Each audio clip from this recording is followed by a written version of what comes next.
Welcome to the Art of Listening to Your Body podcast. My name is Dr. Jinong and I'm your host. I'm a cathartic release therapist, professionally trained as an osteopath, psychosomatic therapist, Western acupuncturist, and herbalist. I'm fascinated by the mind-body connection and how your physical body is a manifestation of your emotional state. I help people get unstuck from their chronic pain, whether it be physical or emotional, and live the life they truly desire, grounded in values and driven by purpose. My aim is to create awareness to the underlying emotions behind pain, injury, and disease in the body, as well as behavioural dysfunctions and mental imbalances that present. I do this using a unique blend of Eastern and Western philosophies and a good dose of intuition. Join me to learn more about the story of your body, what different issues may indicate, how to release emotions so that you can prevent problems, as well as inspiring pain story interviews.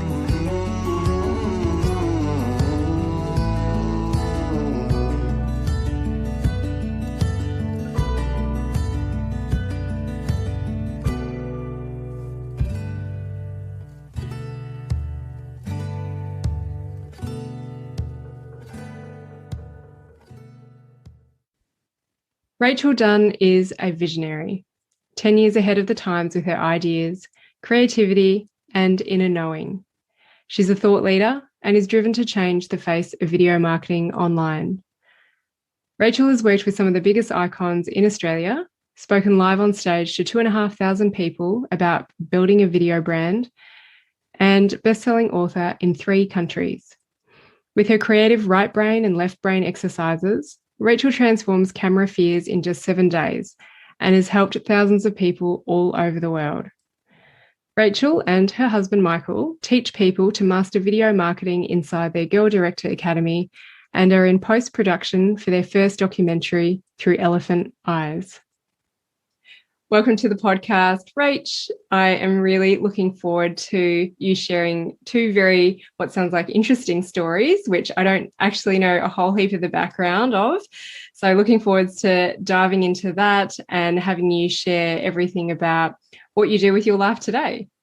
Thank you so much for having me. And hello. Yes, my name is Rachel Dunn.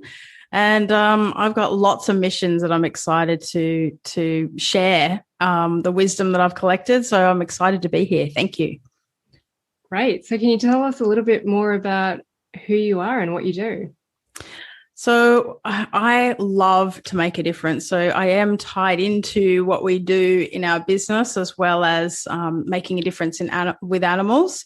I'm very much an animal lover and an earth warrior, I guess you'd say. So I really want to help shift consciousness around animal communication and also help women to make standout video content that makes a difference in the world. So that's what we do in our business. So, yeah.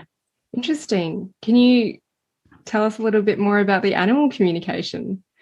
Well, the animal communication is an interesting one. Because I've run a video business I had a video business for a long time. I've been in the video space for 30 years. And I really wanted to make music videos. And I found that what happened was I reached meltdown point. I think everybody in their business at some point, they have a lesson to learn. And mine was that I was just giving. And I found myself just completely melting down. I didn't know if that was an industry I wanted to be in. So I guess the animal communication, this book dropped out in a bookshelf as it does sometimes. And I'm like, animal communication, like what's that about? And I started to read that animals communicate in pictures and the instincts. And I started to learn about that. And I had a very powerful lesson from a possum that lived near our house. And I learned some strong lessons about animal communication, which set me to find out that I had this image came to me one day when I was in that meltdown. It was an image of an elephant taking a selfie. And now if you look online, you will never see this image. I still haven't seen it to this day. And I realized that it was not my image. It was an image from an animal. And I set off to explore that, which is why I've made making a documentary about animal communication. All right. Okay. So we probably need to backtrack a little bit. This dark time that you went through, your crisis point, what was that? Well, the crisis point, what happened was I was diagnosed with narcolepsy, which is a sleeping disorder. And I found that I have a rare symptom where if a emotion comes up like laughing or a severe emotion, I collapse. And I've held back my emotions forever because this was probably in my 20s. So about 20 years I've had narcolepsy, and I was put on medication. I was put on dexamphetamine, which is a huge, upper. And I thought, great, I can work all the time. I don't have to sleep. And I just worked and worked and worked. And then what happened from that was my superpowers of hearing, instincts, paranoia, all of these things started to compound. And I found that I was working all the time, and my medication I upped and upped and upped because I became, I guess, desensitized to it. And so I had a complete meltdown and I thought I was going nuts. So the narcolepsy is when you fall asleep spontaneously? It's when you fall asleep. A lot of people that have it, you'll see goat videos on YouTube where goats just are running around and instantly they drop over or they fall asleep. It's when your brain goes into REM during the day. But what happens with cataplexia, which is what I have, which is, the brain is triggered at certain times. And with emotion for me, if it's really strong, like if it's laughing, I can collapse on my left side. So I have learnt to numb down my emotions so I don't feel that. So now, do you still have to numb down your emotions? I would say I have, because what happened was the medication, the doctors said, look, I'm going to put you on this and I'm going to put you on antidepressants so you don't have these. And I've put on this multiple of medications to dumb down my emotions, but I could feel and I could laugh normally without feeling that. But the side effects were just ridiculous. And I just knew that I had to get off those tablets because of what they were doing to me. And so I decided to stop all tablets, and I got much, much better. It was suppressing my healing with the medication. So I took radical steps to just go cold turkey. And everyone's like, no, what are you doing? You can't do that. And I'm just like, no, this is not good for me. I cannot keep going like this because of the paranoia. And a lot of people that have narcolepsy, I've shared my story with them, and I have had a lot of flack from going off medication. Yeah, right. How long ago did you go off them? I would say it would be about 15 years now. Oh, okay. So, and I don't nap during the day, but I do go to sleep extremely quickly, like 2 minutes, I'm in deep sleep. Yeah, I think I do that. It's a really good thing to have. I'm very grateful for it. I'll often listen to something like, oh, I only got 2 minutes in. Exactly. I think everyone does these days. And so you sleep well when you do sleep? Yeah, I do. Really well. You wake up normally? Yep, wake up normally. I used to just have naps all the time, and I used to not be able to drive. Well, actually, driving is the hardest thing for me. If it's 20 minutes on a highway and I'm bored, my brain just wants to go to sleep. Yeah. So I find that I have to have at least two things going on for me to focus on for me to keep awake. What do you focus on when you drive? Well, my partner drives most of the time, especially on these long highways where we live. So music, singing, I will have a couple of coffees before I drive anywhere that's longer than 15, 20 minutes. So, yeah. Yeah. Mm-hmm. So you got diagnosed when you were 20. Mm-hmm. How long do you think you had this for? I don't know. Apparently. Were you born with it? Well, they say that it turns up in your 20s. So I don't know. I have a feeling because I've never been able to express my emotions. And that's something really interesting, that if I'm angry, I don't scream, I don't yell. And also laughing, like I think laughing for me, that's when I found out I had it, because my partner and I were laughing. We'd just been on a date and I collapsed on the floor and I just thought, oh my God, I couldn't move. It's like you're paralyzed for a moment. So it's scary. Your left side. Mostly my left side, but my whole body can go into just you freeze. Yeah. So when you first had that happen, you laughed, you collapsed. What was going through your mind? I was scared that I was having a stroke. I was so terrified. I didn't know what was going on. My whole body shut down. It was just very weird. So they looked at the doctors. Luckily, my GP her husband, she talked about the case with her husband, and he said, send her to the sleep clinic, which is where they did studies and monitored my sleep at night, monitored my sleep all day. And they'd say to me, look, Rachel, have a nap. We're going to give you every 2 hours. We're going to put you to sleep, see how long it takes you to go to sleep. And I would be asleep, within 2 minutes. And I'd go to bed. I'm like, I'm not tired. I'm not even going to sleep now. And sure enough, they're like, turn around to press play on the machine and I'd be already asleep. So, yeah, right. Yeah. I'm always curious, like when people say this thing came on at this time, or I had this injury or this disease state affected me at this age, like, can you make any correlation as to why it may have triggered in your 20s? Look, I think it wasn't long after I met my life partner, actually, and I've always wondered, is there something there that, of course, when you're showing emotion and you've met the one that I'm with now too, 18 years later, was that any reason, or is it genetic? Is it something that I had a grandfather with severe epilepsy, and is it some kind of form of that? I don't know. And then when you say that you've never been great at expressing your emotions, why do you think that is? Is it the upbringing that you had? I don't know. My mum and dad had a great upbringing. Mum's always excited and, she shows emotion. My brother shows emotion, but my dad's probably more reserved, but he's also, in bands when I was growing up and showing emotion through music. So I don't know where it's come from. I just think that, I have had trouble expressing myself. But since Michael and I, my partner, have been together, I certainly have been. He said I'm much more expressive. I'll run around the house. I'll be excited. But anger is probably something I don't feel very often, or if I get angry, I take it all inside and it becomes stress. And that's something that I don't really get angry. But if I do, at times I've gone, I just love to scream, but I don't. Yeah. What are you worried about? What will happen if you scream? I don't know. You tried? I have in my pillow. And it's probably going to, someone said to me, wouldn't it be great on the Sydney Harbour Bridge for you to just scream out at the top of your lungs out at the bridge? And that would be amazing to do that. But it's part of me is just like, no, I can't do that.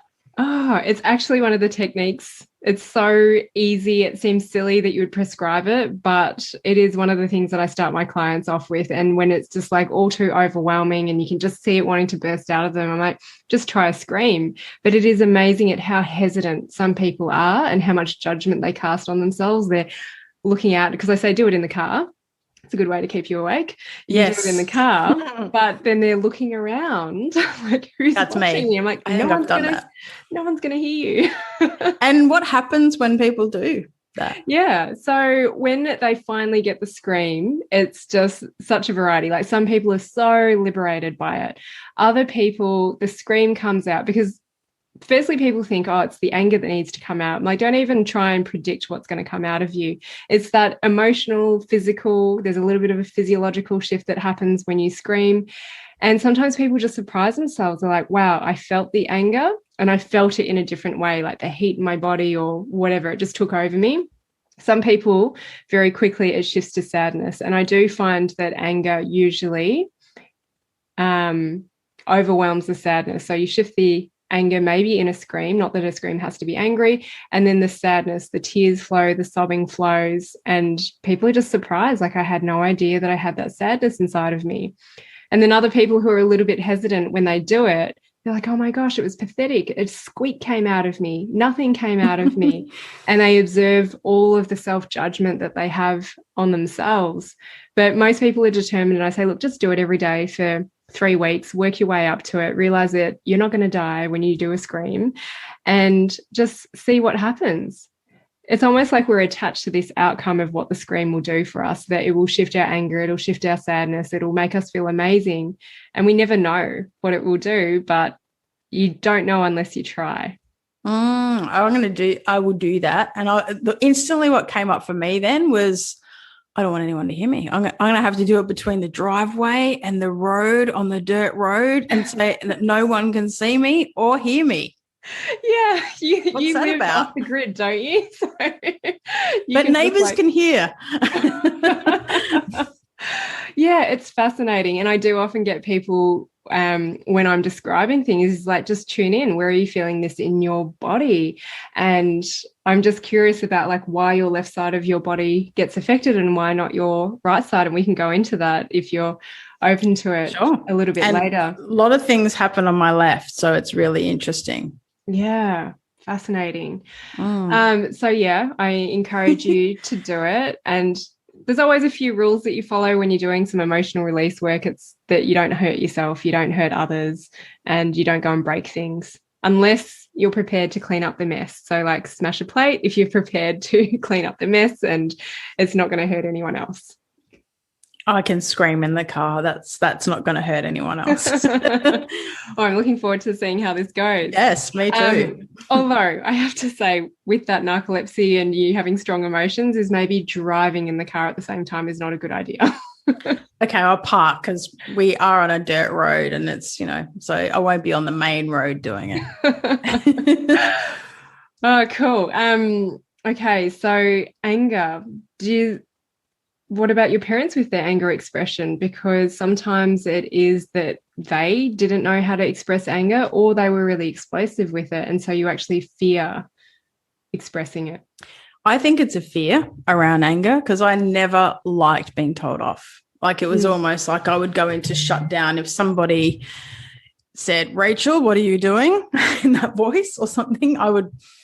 It was just whether it's a teacher, whether it was anyone, I would instantly just go, oh my God, what have I done wrong? And I'd go into this like, what have I done wrong mode. So I think anger, I don't like people getting angry. And yeah, it's interesting. I'm just thinking about any situations now. If I have seen anger expressed towards other people, I get really, that makes me angry. Or if there's cruelty or injustice to things, that's when my anger really stirs and I feel like I could really do, I could do some damage. Yeah. Well, that's my thing. It's like empty your cup out so that all of a sudden you don't have something just like switch in you and you flip into a rage. Yeah. So you had your meltdown, you were on all these medications. Is dexamphetamine, is that addictive? Yeah, it is. It's like speed. Mm-hmm. So it's a tablet form of upper. And so there'd be little tablets. I'd go through 100 tablets a month. Mm. And so I would feel like a drug dealer going to the chemist because they'd keep it in a safe. I'd go there with my prescription and my doctor would just keep giving me more. And I would have, and it just kept, and because I worked so much, I just thought, this is great. I've got this perfect thing here that I can take tablets, I can get prescription, work my ass off, and I don't sleep. How awesome is that? Yeah. But it just, I was erratic. My energy was all over the place. I was scattered. I wasn't present. And I could really see that. I couldn't see that, but my mum and everyone around me said my personality changed on those tablets. So I became a different person. Yeah. All right. So I just want to go into a little bit about what you do, but then come back to the animal communication and then the other health story that you have as well. So you got into the video industry at the age of 15? I wanted to from the age of 15. I think when I left year 12, I decided not to go to uni. I thought, right, I'm going to get a job in TV because I know that's my path and I don't want to wait until I come out of uni. So I was kind of like, right, get straight in and then work your butt off to where you want to be, which was my philosophy back then. So that's what I did. And I got into TV pretty much at about 17, 18. Yeah. So what does it look like, your work and what you do? Now or back then? Back then. I like to hear how back then. Oh, back then I was my first job was animating on a kids show for Mullygrubs, it was called. And then I worked the dungeon shift. So when that period shifted only 3 months, I worked from 4 a.m. till 1. Now, that's where I think some crucial things happened, because imagine being 18 and I was taking NoDoz to start with, to actually get to work, not at the beginning, but halfway through, because I was doing it for about a year and a half, 4 a.m. starts. And that was really tough. So I'd put commercials to air at a TV station, and they were noisy, horrible rooms with chemicals, loud noises, and you'd be basically putting commercials to air, hundreds of them. So it was not a glamorous job, and I didn't want to be there. So I'm sure that had a really big effect to my sleeping patterns as well. Yeah, right. And then, okay, you had your meltdown where you're just like, this is enough, and the book fell off the shelf. Yes. And that happened, many years later, when I was directing music videos for some of Australia's biggest names and directing a lot of iconic Australians. So I'd spent a long time having my own business and working in television. So I made it to that point, but I really didn't know how to get to that next level. And I was attracting a lot of negativity, especially with the medication. I just found that I was giving, and I was bullied, and all these negative things were happening. But I know that it was because I was attracting it as well. So you actually had the capacity to recognize that at the time? No, I didn't. I do now. Yeah. But at the time, I'm just like, why is this happening to me? Why are all these terrible things happening to me? And amazing things too. I seem to have these superpower hearing. I could hear things in streets away that people would go, no, that's not right. And then they'd get a phone call. And I just had this the tablets amplified everything. Right. They amplified what you say, your instincts and my hearing as well. So can you still hear things? I still hear things really well, but not like that. That was just, it was weird. It was, I can't explain it. It was just weird. Yeah, right. Oh gosh, so many things to explore here. Okay, so yeah, you became a director, you were working, and everyone else could see what was going on. Did they tell you? Look, they probably tried to. I would work all the time, and I just would hardly have any sleep, and I just wasn't making enough of an income, even though I was working incredibly hard. And it got to the point where I moved into an office space that was not very good. I started, there was bullying and a lot of things. It just compounded where I had to leave this place in the middle of the night. It was mafia were involved. A lot of things were involved. And I just thought, no, I've got to get out. Yeah, so right. We left, and I started to feel like I was losing it, because there was one point I was crouched down by the toilet and I was shaking, and I was home alone, and I felt like I could hear footsteps in the backyard. And I rang a couple of people and I said, I'm hearing things. Am I going nuts? I think I'm going crazy. And what happened was, I actually remember going to the front yard, and I called someone to come over and help me, because I didn't know if I was imagining or if it was real. I wanted someone to justify what was happening. And so what happened was, they came, actually it was Michael's mum, she came with me, and there was somebody running through the yard. So there was somebody there in our backyard that was a burglar. So it was, again, it's this thing I was trying to justify. I was going mad, but things were happening. So it was really hard for me to grasp reality. So I had to stop all medication and really just stop doing work and find out what I wanted, because I didn't know anymore. Yeah, you just kind of got caught up in the rat race. And I just thought, what is this? Who am I? I don't know. And I don't want to do this anymore. I don't know if I even want to even pick up a camera anymore. Yeah. But you are still in that industry. Oh, absolutely. And from that moment, then when I stopped and I just gave myself space, and then I could just say, look, what can I do to make a difference in the world that uses my skills? And that's the one question I just kept asking. And then the elephant image came. Yeah. So did you get any external guidance from anyone else? No. Just all came to you? Yeah. So can you tell me a little bit more about the elephant? Sure. And at that time, with the elephant image that came to me, I just thought to myself, it just inspired me. I just thought, what is this? I started to research, and then I just thought, oh my God, I have to go and find out. There's an elephant somewhere that wants to learn video. And I'm going to pack my bags and my camera, and I'm going to find that elephant. And I don't know where in the world it is, but I'm going to go. And so hang on, you need to explain this a little bit. I'm lost. Yes. So what's this elephant going to do? Well, the picture in my head was an elephant taking a selfie. And I thought to myself, knowing animal communication, that perhaps I had tapped into somewhere in consciousness, that this wasn't my idea, that I'd tapped into an idea or an elephant message or something. So when I started to research, I realized that elephants have incredible trunks. They can do anything, right? So I knew nothing about elephants. I just was compelled to go and find out if somewhere perhaps an elephant wanted to learn video, because that's the image that came to me, right? Right. Nuts, I know.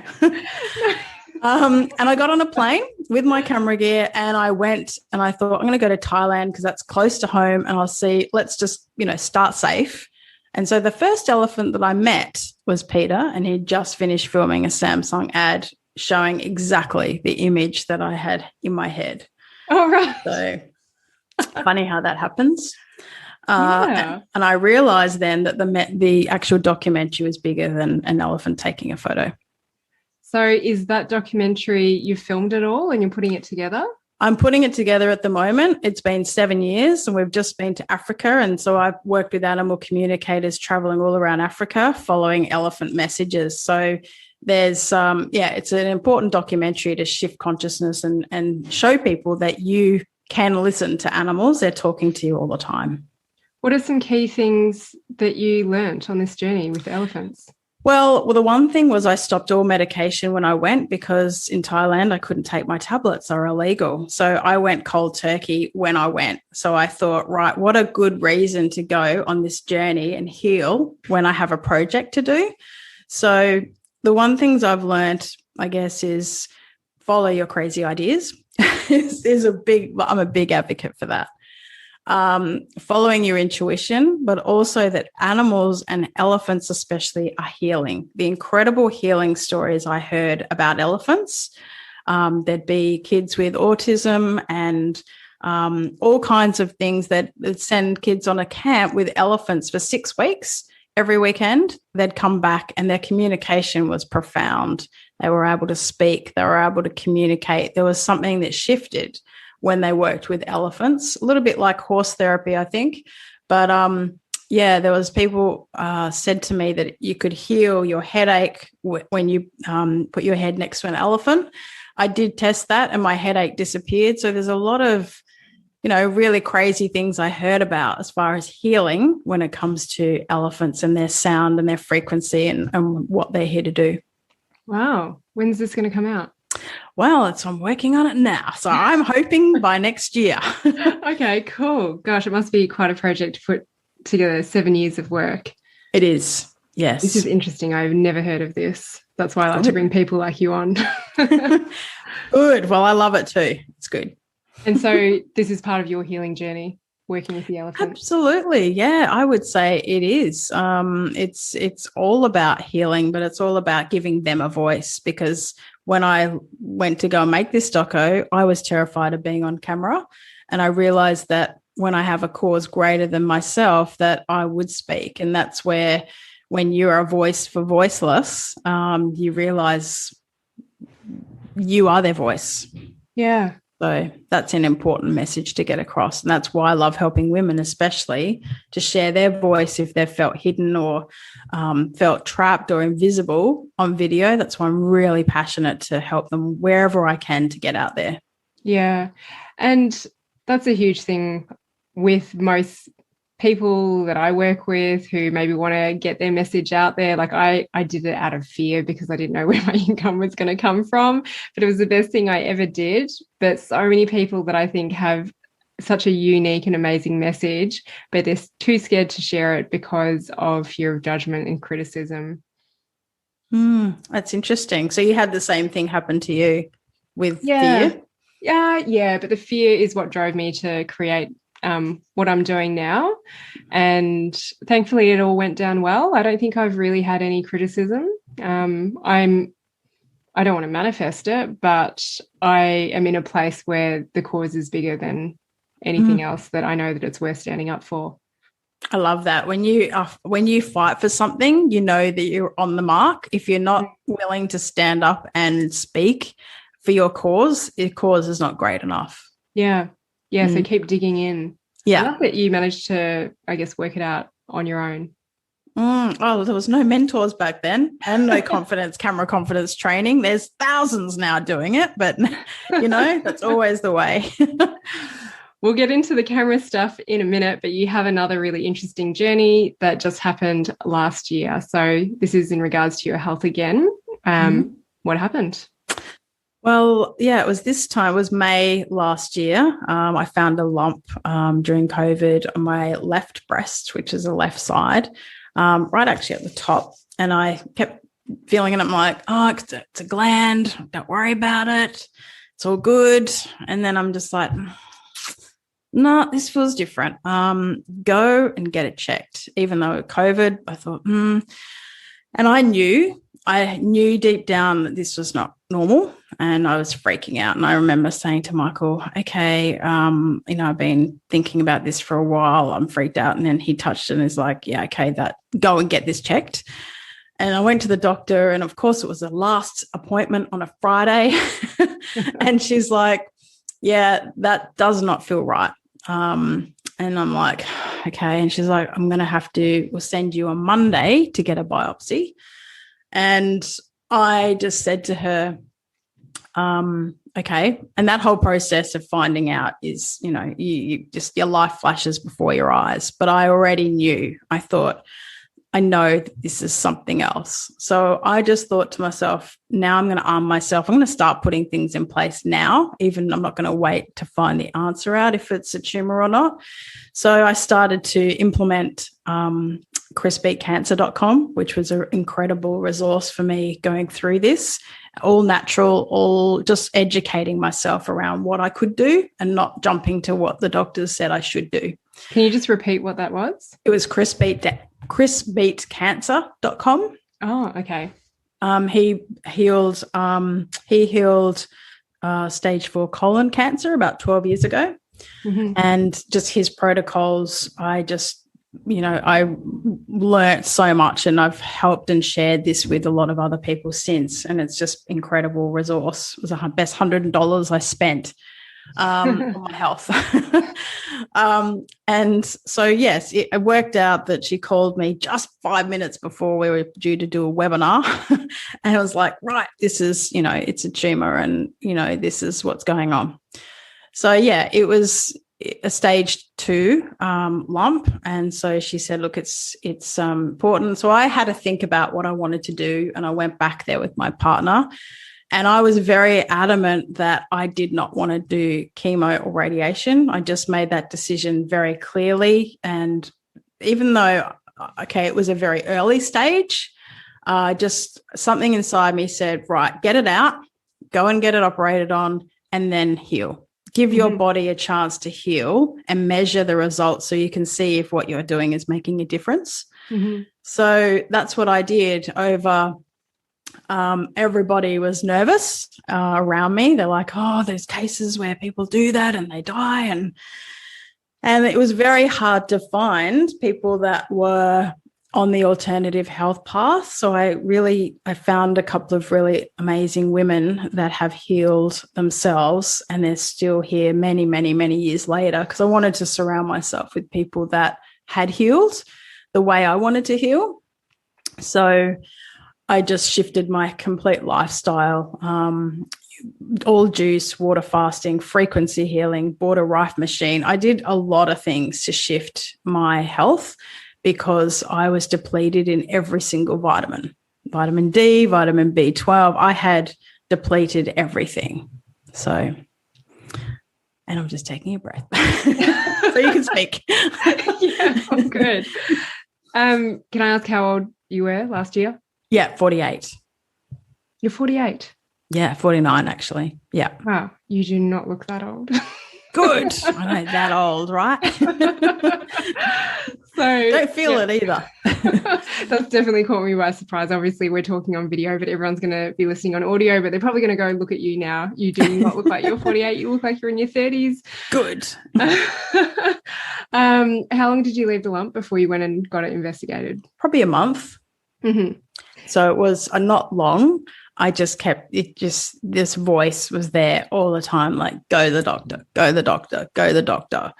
And I learnt later on that could have been, one of my team my late nana was saying that. So thank you. Mm-hmm. But, I'm really grateful I caught it really early, and it was still quite big. It was, I think, 5 centimeters. So it was quite large. But, it was a hard decision because everybody I know that's been through breast cancer has gone the chemo and the radiation way. And the doctor said to me, look, why don't you want radiation? Most people don't want chemo. Why don't you want radiation? Because that's what she wanted to do.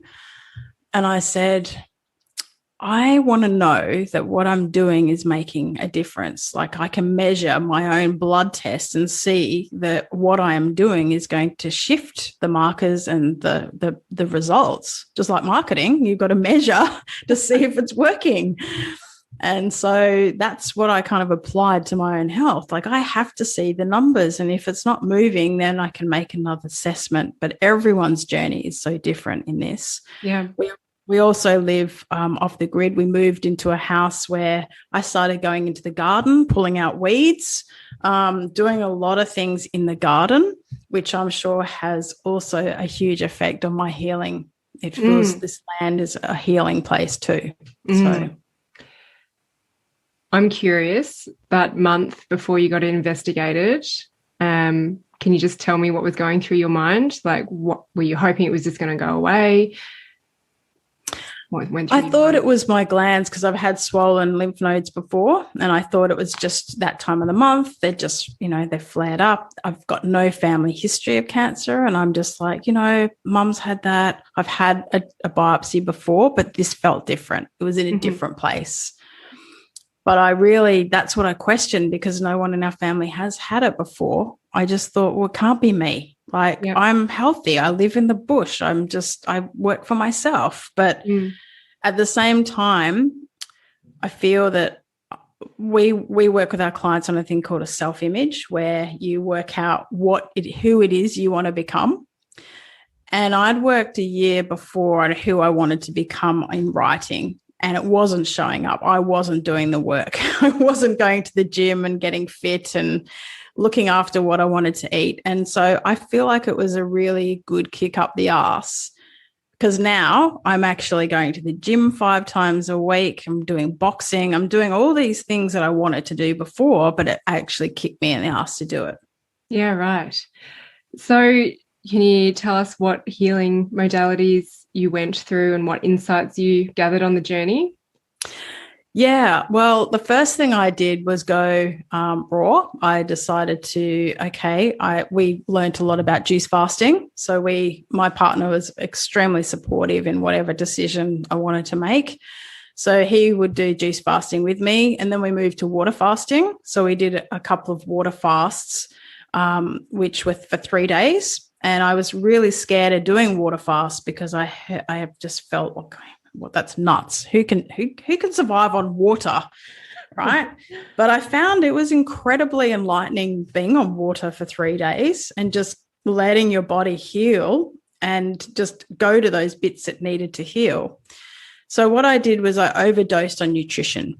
I found that I was completely deficient in so many vitamins that I had to get all those vitamins back up. And did you not eat very well previous to Well, this? I thought I did, but I think what's happened was I don't think I had enough nutrition, like enough greens, enough sun. It just had that compound effect where my immune system was completely depleted. So I just worked on getting those numbers up as well. And then I also bought a Rife machine. Have you heard of a Rife machine? It's a shamanic client of ours. She's been working with clients for years, so I really trusted what she'd done with clients before. So I bought a computer that has over 2,000 frequencies in this device, and I would sit there with frequencies on different parts of my body and dial in different frequencies to actually. No, you can't hear it. It's just a feeling in this coil. And the computer, the laptop's all set up. It cost me about $3,000, which we've still got for all other things that you can imagine that we can plug in and just work on our body ourselves at home on different frequencies. So I did that, as well as whatever came to my intuition and what I needed to do. Like one day I said to Michael, I've got to be around a horse. I don't know why. I have to be around a horse. Or like there were just things that I just thought, okay, I need to go and do these things, and I would do them instinctively. What did you do with the horse? Did you buy a horse? Or did you go see an equine healer? It was just like a friend that had a few horses. We went out there for the day, and I just wanted to walk and pat, and that was just being around their energy. Yeah, there is something about horses and their energy, isn't there? Sure. And I'm not a horsey person, but I mean, I love all animals. But it's just, I just was listening to the things I needed to do to nourish myself. And I pulled back all of my coaching because I gave and gave and gave again. That's a very familiar pattern. Pulled back to one day, which was huge for me. Yeah. What else did you do? I did a lot of, I did some energy healing as well, and just journaled and wrote, and just really, I didn't want to go back into past. I just wanted to think about, I went into what created, how did this happen? Yeah. But yeah. And I think that's about it, really. Just all diet, all just mindset, huge mindset around that. I didn't want that to be my story. That is not my story. That is not who I am. Yeah. And then what's the outcome? 9 months later, is it? Yeah. So I had a blood test a few times during that time. And the doctor said to me I think it must have been April. She just went, "You're all clear. Like, there is no sign." I went and had an MRI because I have dense breast tissue. I wanted to make sure nothing was there. So I had an MRI and I looked at the blood test, and she went, "It's all clear." She said, "Phenomenal result," because she said most people do not do the work to shift things, but you have, and you should be really proud of what you've accomplished. Yeah, so big lifestyle changes where you dropped back your work completely. Yeah. And you sort out picking back up now, which I need to keep an eye on. Yeah, interesting. Yeah, how has it changed your perspective? Do you know, and this is one thing that I'm starting to, I guess I am a little worried, is I'm starting to pick back up again, and I'm starting to go, well, okay, and I don't see the I guess the threat that it was. And I go, yep, I've done that. Right now, what's next? And people go, hold on a minute. Did you say you healed from cancer? And I'm like, oh yeah. I just kind of brush it off. Did you celebrate? Well, I did a bit. Yes, I did. We had some champagne, I'm sure. But I have just then gone, right, now let's just go to the next level. Let's get this doco out. Let's do this. Let's do that. So I feel that I've got to pull back and find more fun, because I'm getting more serious and back into work mode, and that's got to stop. I think it's a big lesson. Yeah. Okay, so 9 months after you didn't have to have the chemo, the radiation, did you have to have the lump taken out? I did in the first couple of weeks, so I got it out as soon as possible when I found the lump. Yeah. Yeah, right. And you said that you realised this was a bit of a kick up the bum because you put out there the person you wanted to be and you weren't doing all those things, and now you are. Did you delve into more of the emotional aspects? And yeah, again, a little bit like the question I asked you with the narcolepsy is, what do you think triggered this? Is it that you weren't being who you want to be? I don't know. It's a good question. I don't think I've dived into the emotion enough. I did have a couple of healings because I wanted to work on that, but it hasn't been something that has come to the surface, and maybe there's probably more. There's always more work to do. And yeah, I don't know. It's a good question. Okay. So do you mind if I share with you? Go for it. The whole breast area and also just the left-sided stuff that's going on. So that's why I love to hear people's stories, and it usually ties in for me. So I just encourage you to listen to the words, see if you get any sensation in your body or any memories. And I'd love to just hear if you resonate with any of it. Mm-hmm. Sometimes we hear things and it's like, yeah, okay, your body hears it, but you can't intellectualize it just yet. And then it might drop in months or years down the track, hopefully earlier. Okay, so first of all, because a lot of people ask me, what does cancer mean? And to me, it's not about the cancer. It's all about the location in the body that's affected. And so if we look at the breast area as a whole, it's across that heart space, the heart chakra area, which governs emotions around love. So mainly giving and receiving of love. So the ability to give it, but also the ability to receive it. It also has to do with unconditional love and conditional love. So usually we expect unconditional love from our parents, and the majority of the time they do unconditionally love us in their way, but it's not always in the way that we wanted to receive it. And sometimes it's the fact that we don't speak up and say we want otherwise. And for parents, a lot of the time they parent the way that they wanted to be parented, the way that they missed out or the way they were taught. And the conditional love piece can be that, well, to get your love, I have to do this. I have to clean the house. I have to get good grades. I have to perform in my job. And sometimes that overachieving can be rooted down in, well, this is how I get approval and love from my parents. Has to do with nourishment and nurturing. So again, the ability to receive it and how much you give out to others. So sometimes it can be, you just love on other people so much to the point where maybe it's a little bit smothering for them. And then if we go into, so love, connection, the feeling of connection and belonging, and then going into the more negative but normal emotions that people experience is resentment, sense of betrayal, jealousy comes up as well.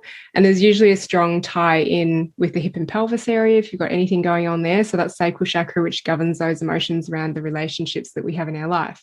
So most people think, my intimate relationship, but this is relationships with your family, extended family, your work colleagues, your past relationships. So I often say it's things like affairs that can come up or relationships that end that you weren't expecting to end the way they did.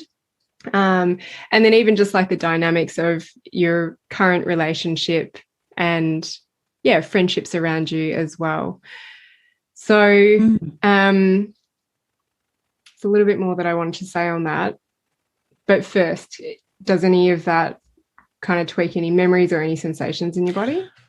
The thoughts that came into mind, definitely the receiving and giving. I know that I can, I give animals, I almost smother them, because we do animal rescue. And so animals, I find that's where I send a lot of my love. With clients, I sometimes am over, giving to. Want to make sure they're okay and make sure, and intuitively picking up if there's something going on. Which is good and bad because of boundaries. But I think, and receiving, sometimes I find it hard to receive because I'm always wanting to give. And then I find it hard to lay back and it's like, okay, you have a massage. And it took me a long time to even start having massages or, I probably only had one facial in my life, it's just, I find stopping and allowing that it's tough.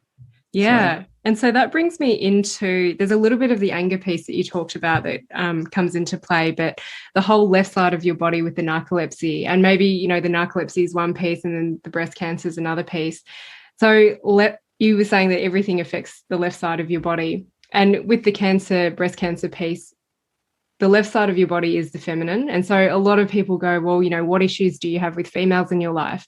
But it's that feminine energy, which is about your intuition, your creativity, and your emotional expression, which you said, it's it's something that you're perhaps working on, but it's trusting your intuition, which it sounds like you do. But what is your creative expression? And it's maybe going with those crazy ideas, which it also seems like you do. Maybe there's more crazy ideas in there.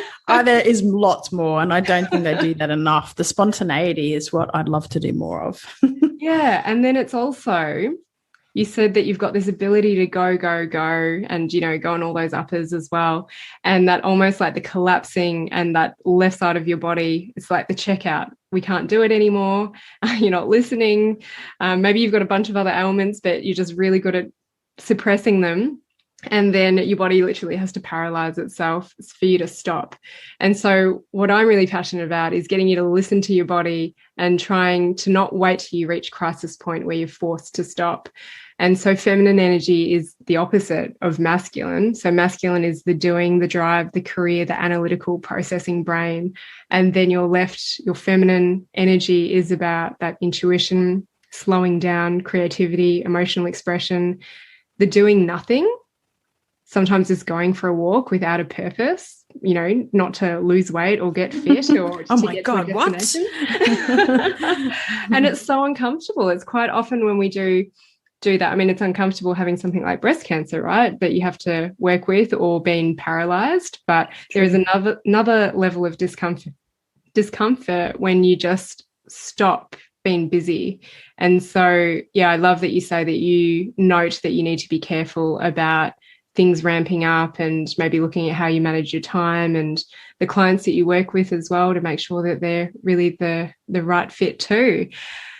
And then anger. And this is where, have you heard of Gabor Mate? No. Oh, okay. So he has a book called When the Body Says No. Mm-hmm. I have not listened to the whole thing, but he talks about the kind of underlying themes of people with certain conditions. And he talks about ALS, the motor neuron disease, but he also talks about breast cancer and how one of the common traits that they have is around anger, usually suppressed anger. Interesting. Okay. Yeah. Better scream in that car soon then. Yes. And access that anger. Like, it can be really scary, but amazing insights can come out of it as well. I find, because I've been going to the gym now, of course, that's going, and I go boxing 5 times a week. It's like that almost. I love going because it's an outlet. Yeah. So it's interesting. Maybe that is my anger outlet, but maybe, but the voice, I think, has a power in it. The voice, when you release something there.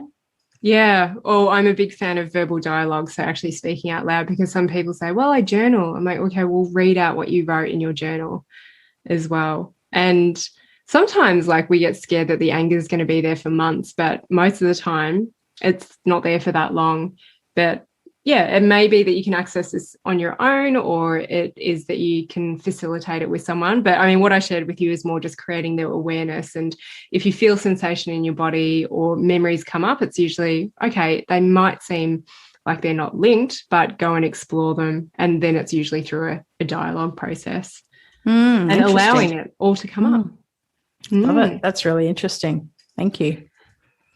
Well, thanks for listening and being open to it. What else do you want to share about maybe your health journeys? What else? I feel that I just see that more and more how disconnected. I mean, I thought I was connected to nature, but I just think going back into nature, and actually I do a lot of calls outside. I walk around on the grass, and just the more I learn about, rocks, like, again, one of our clients shared this beautiful technique of, if you've got anger or if you've got something, to give it to the rock, like to breathe it, give it to the rock. Or you're standing next to a tree and you're giving the energy to the tree, because the trees can handle it, whatever you're going on with you, actually intentionally giving it to things out there is a really good release. And I find that incredibly, just it shifts something when you do that, connecting more with nature instead of being away from nature, which I don't think most people know even what type of grass they have in their backyard, or what kind of dirt they have, or what plants are in their backyard. Yeah. Did you discover anything else about yourself? Just that I love, I love being in nature more. And just the animal side, there's a huge part of me that wants to do more animal communication and more connection with animals, but I also stop it. The second guessing of that, happens a lot. As far as health, I've always felt really healthy, and that's the funny thing. I'm like, I've got these things here, but I've always felt like I don't get colds, I don't get sick, and I feel generally better than I've ever felt. So tell us, how does this lead into the work that you do and the involvement of it? You mean just the health story? And well, I feel that especially when I was going through the cancer, I decided to share it on video on social media. And it was something that I thought a lot about because one, I want to leave an empowering message, but I also I didn't want it to have a hold on me. There was it's freedom around sharing. And so what I found was just by sharing whatever you're going through, I did one take, it just flowed. And I found that I got so many messages. People were warning me not to do it because of the flack they've received. But I found it the opposite. I found that what happened from sharing my story was that so many people were like, oh my God, I needed to hear that. Or can you help me with your story? Or can you help me with what you did? And it was not about medical advice. It was just, this is what I'm dealing with. This is how I'm dealing with it. And I wanted to share another perspective because there aren't many people talking about different perspectives that are going through it in a different way. Yeah. And that teaches my clients to step out too. So that's leading from example. Yeah. So you help people speak on camera. Yeah, so we help businesses grow. It's the holistic look at the business. So if someone comes to us, it's like, okay, what's your big impact that you want to make in the world? And how do you want to grow your business? And we look at the pieces of the puzzle. That video is going to either save them time, it's going to help them amplify their message. And we come into a lot of companies to help them be able to outsource and completely videofy their business, if that makes sense. What are the biggest blocks that people have that, makes them reach out to someone like you? Look, a lot of them are invisible. A lot of people we work with are really good at what they do. They might be in their space for 20, 30 years, and they're starting to feel like, my God, there's all these people out there doing videos and they're so good, but they don't know what they're talking about. The knowledge is not there. The life experience isn't there to share. So that's where we come on board and we help them to just see how amazing they are and just start to really connect with their message and what they're here to do and help them to make really great content in-house that they're proud of so that they can keep doing it consistently. How do you do that with people? Well, we've got online academy. We teach live, which is part of that. We have little games and things when we have our live 3-day events. People don't just sit there and listen to us. They actually go out and do adventures with gear and cameras so that they can use it, be comfortable with it. And then when they get home, they're not like, oh, how do I connect that microphone? It's not about the gear. That's an objection or excuse. It's just helping them to be bigger, helping them to get out there and also make great content they're proud of because there's so much boring rubbish out there. There is. So, what is your dream for these people and your business?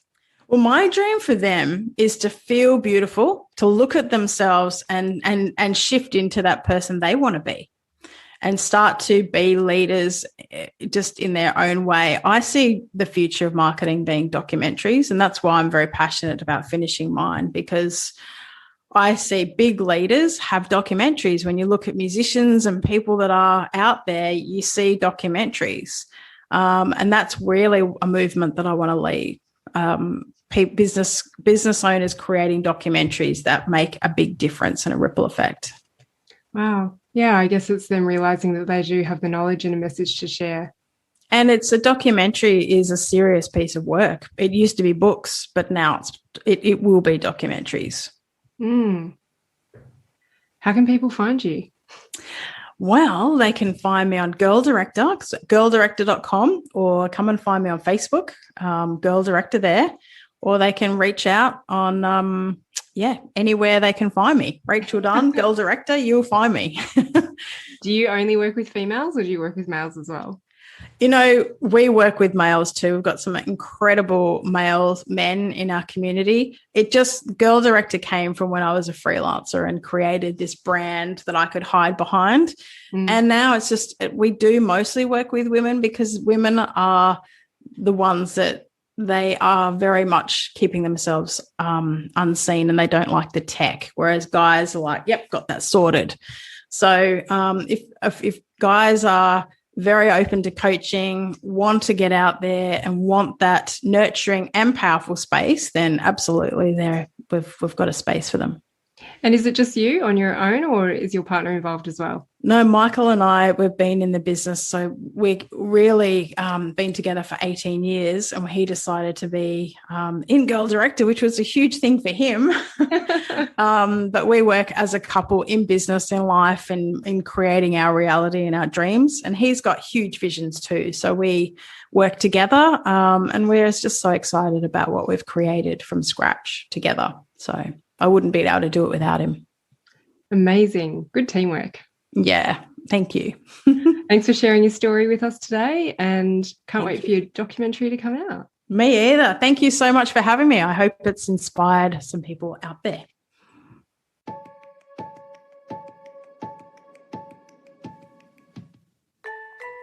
Thanks for learning with me on the Art of Listening to Your Body podcast. If you like what you've heard, I would love if you could rate, review, and share with your friends. You can find me on Facebook and Instagram. My handle is The Art of Listening to Your Body. If you're interested in working with me, I offer online courses for the general public and trainings for practitioners, therapists, and coaches. I also open limited one-to-one coaching spaces throughout the year. If you would like to find out more, head to my website, drjinong.com.